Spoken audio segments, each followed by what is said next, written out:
নমস্কার, Shivshakti জ্যোতিষালয় YouTube channel ও Facebook পেজের আরেকটি নতুন এপিসোডে সকলকে আবারও স্বাগত জানাই। তো আজকে হাজির হয়েছি একটি সাবর মন্ত্র নিয়ে লক্ষ্মী প্রাপ্তির জন্য। যারা অর্থ সমস্যায় ভুগছেন, এই মুহূর্তে কিন্তু প্রতিটা ব্যক্তি, বেশিরভাগ লোকই কিন্তু অর্থ সমস্যায় ভুগছেন। কেউ হতে পারে বেরোজগার, কেউ হতে পারে ব্যবসা বসে গেছে, বা কেউ হতে চলেছে যে ঋণে চেপে গেছে বা ঋণের বোঝায় পড়ে গেছে, ঋণ মেটাতে পারছে না, চাকরি পাচ্ছে না, ব্যবসায় উন্নতি হচ্ছে না। সমস্যা যাই হোক না কেন, সব সমস্যার কিন্তু সমাধান হবে এই একটি মন্ত্র দ্বারা। আর এটি কিন্তু খুবই সরল উপায়ে কিন্তু আপনারা প্রয়োগ করতে পারবেন, এবং এটি অলরেডি সিদ্ধি রয়েছে। মন্ত্রটি কিন্তু সিদ্ধ মন্ত্র, কিন্তু আপনাকে কি করতে হবে, একটি দিন ব্যয় করে মন্ত্রটিকে আপনার শরীরে এর যে শক্তিটি সেটি প্রবেশ করিয়ে নিতে হবে। অর্থাৎ একদিন আপনাকে ব্যয় করতে হবে, তারপর প্রতিনিয়ত এই মন্ত্রটিকে যেভাবে বলবো সেভাবে যদি আপনি প্রয়োগ করেন, তাহলে কিন্তু আপনার যত অর্থ সমস্যা রয়েছে বা দারিদ্রতা রয়েছে সব কিন্তু সমাধান হয়ে যাবে। তো এটি একটি খুবই চমৎকার লক্ষ্মী প্রাপ্তির মন্ত্র। মাতা লক্ষ্মীর আশীর্বাদ কিন্তু এই মন্ত্রের দ্বারা অবশ্যই আপনারা পাবেন। তো যে কোনোভাবেই হোক না কেন, আপনার যে অর্থ সমস্যা সেগুলো কিন্তু ধীরে ধীরে মিটতে শুরু করবে। আপনি এটি করলেই বুঝতে পারবেন, ম্যাজিকের মতো কিন্তু কাজ পাবেন এর দ্বারা। তো প্রথমে মন্ত্রটি বলে দিচ্ছি, তারপরে কিন্তু আমি নিয়মটি ভালো করে বুঝিয়ে বলে দেব। তো অবশ্যই কিন্তু পুরো ভিডিও দেখবেন। পুরো ভিডিও যদি না দেখেন তাহলে কিন্তু বুঝতে পারবেন না কি করে কি করতে হবে, এবং তাহলে কিন্তু কাজ হবার চান্স কিন্তু কমে যাবে। তাই অবশ্যই কিন্তু পুরো ভিডিওটি যত্ন সহকারে দেখবেন, একবারে বুঝতে না পারলে দুবার দেখবেন। তো প্রথমে মন্ত্রটি হচ্ছে এই প্রকার: ওম নমো ভগবতী পদ্মাবতী সর্বজন মোহিনী সর্বকার্য কারিণী মম বিকট সংকট হরণী মম মনোরথ পূরণী চিন্তা চূরণী। ওম নমো ওম পদ্মাবতী নম স্বাহা। আবার বলছি মন্ত্রটি আমি: ওম নমো ভগবতী পদ্মাবতী সর্বজন মোহিনী সর্বকার্য কারিণী মম বিকট সংকট হরণী মম মনোরথ পূরণী চিন্তা চূরণী। ওম নমো ওম পদ্মাবতী নম স্বাহা। ওম নমো ভগবতী পদ্মাবতী সর্বজন মোহিনী সর্বকার্য কারিণী মম বিকট সংকট হরণী মম মনোরথ পূরণী চিন্তা চূরণী। ওম নমো ওম পদ্মাবতী নম স্বাহা।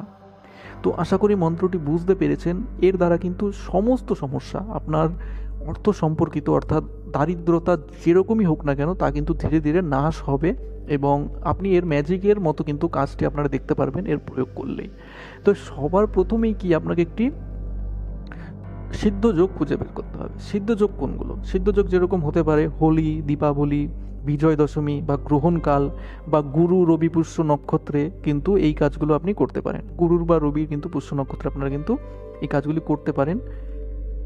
তো সেদিন কি করতে হবে? আপনাদের যদি খুব প্রয়োজন থাকে আপনারা পূর্ণিমার দিনও করে নিতে পারেন, তারপর যখন এই ধরনের সিদ্ধ যোগ আসবে সেই সময় করে নেবেন, তাহলেও কিন্তু কাজ হবে। তো সেরকম দিনে আপনাকে কোনো লক্ষ্মীর প্রতিমা বা মাতা লক্ষ্মীর মূর্তি আশা করি প্রত্যেকের বাড়িতেই থাকে, তো সেই মূর্তির সামনে বসে আপনাকে এই মন্ত্রটির 1600 বার জপ করতে হবে। একবারই 1600 বার জপ করলে এর যে শক্তিটা সেটি আপনার শরীরে কিন্তু প্রবেশ করে যাবে।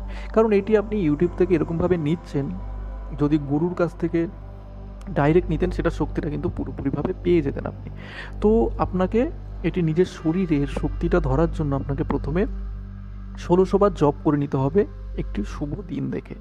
তো 1600 বার জপ করার পর কিন্তু এটি আপনার শরীরে এর যে শক্তিটা সেটা প্রবেশ করে গেল, এবং এটির প্রয়োগ করার জন্য এবার আপনি প্রস্তুত আছেন। এবার কি করতে হবে, প্রতিদিন আপনি কিন্তু এটি যদি 108 বার করে জপ করতে থাকেন, তাহলে কিন্তু এর যে ফল আপনি আপনার যে চারিপাশের যে পরিবেশে সেখানে কিন্তু দেখতে পাবেন। সেটা আপনার কর্মক্ষেত্র হোক বা চাকরির জায়গা হোক, উন্নতি হচ্ছে না বা চাকরিতে প্রমোশন হচ্ছে না, সমস্ত দিকে কিন্তু এটি একই সঙ্গে কিন্তু এর সমাধান করে দেবে। তো অর্থ সংকট বা দারিদ্রতা যে কোনো প্রকারের হোক না কেন, এটির মাধ্যমে কিন্তু আপনারা তার সমাধান করতে পারবেন। তো বুঝতে পারলেন আশা করি ব্যাপারটা কী করে কী হবে। আশা করি ভিডিওটা ভালো লেগেছে। এবার ব্যাপার হচ্ছে অনেকে নিজেরা করতে পারে না। যদি নিজেরা করতে না পারেন তাহলে আমাদের সঙ্গে অবশ্যই যোগাযোগ করুন, আমাদের মাধ্যমে করিয়ে নিতে পারেন। আমাদের মাধ্যমে কিন্তু ধনদা কবচও আপনি নিতে পারেন নবগ্রহ কবচের সঙ্গে, বা অঘোর লক্ষ্মী একটা কবচ হয়ে থাকে সেটিও আপনারা গ্রহণ করতে পারেন নবগ্রহ কবচের সাথে। অঘোর লক্ষ্মী কবচটা যদি আপনি গ্রহণ করেন তাহলে নবগ্রহ কবচ না নিলেও কোনো অসুবিধা নেই, কিন্তু ধনদা কবচের সঙ্গে আপনাকে নবগ্রহ কবচটা নিলে ফলটা কিন্তু ভালো পাওয়া যায়। শুধু ধনদা কবচ নিলেও আপনি ধারণ করতে পারেন, কোনো অসুবিধা নেই, কিন্তু আপনি যদি সেটি নবগ্রহ কবচের সঙ্গে ধারণ করেন তাহলে কিন্তু খুবই সুন্দর কাজ আপনি দেখতে পাবেন। তো যেটি আপনার প্রয়োজন আপনি যোগাযোগ করে আমাদের মাধ্যমে নিতে পারেন, এবং খুবই স্বল্প মূল্যে কিন্তু আপনাদের হাতে এটি আমরা তুলে দিচ্ছি। তো অবশ্যই কিন্তু হোয়াটসঅ্যাপে আমাদের সঙ্গে যোগাযোগ করতে পারেন, বা আমাদেরকে ফোন করতে পারেন। ডাইরেক্টলি ফোন করলে সুবিধা হয়, কথা বলতে সুবিধা হয়। তো আশা করি বুঝতে পেরেছেন জিনিসগুলো। আরেকটা কথা এখানে বলে দিচ্ছি, যদি কেউ জন্মকুণ্ডলী বিশ্লেষণ করাতে চান, এবং আপনারা অনেকেই বলছেন যে টাকা পয়সার সমস্যার জন্য করতে পারছেন না, তো আপনার যদি মনে কোনো প্রশ্ন থেকে থাকে কমেন্ট সেকশনে অবশ্যই বলবেন। এবং জন্মকুণ্ডলী সম্বন্ধীয় যে সমস্ত প্রশ্ন সেগুলো কিন্তু প্রতি সপ্তাহে একটি ভিডিও তৈরি করা হয়, সেই ভিডিওতে কিন্তু আপনাদের সেই প্রশ্নের উত্তরগুলো দেওয়া হবে। তো এটি প্রত্যেকের যেন উপকৃত হতে পারেন সেই কথা মাথায় রেখে কিন্তু এই এপিসোডটি তৈরি করা হবে। তো অবশ্যই আপনারা আপনাদের প্রশ্ন রাখবেন, এবং যথাসাধ্য চেষ্টা করা হবে আপনাদের সেই উত্তরগুলো দিয়ে আপনাদের রেমিডিস কী করলে আপনারা তার থেকে মুক্তি পেতে পারেন সব বলে দেওয়ার। তো ভালো থাকবেন, দেখা হবে একটি নতুন এপিসোডে। নমস্কার।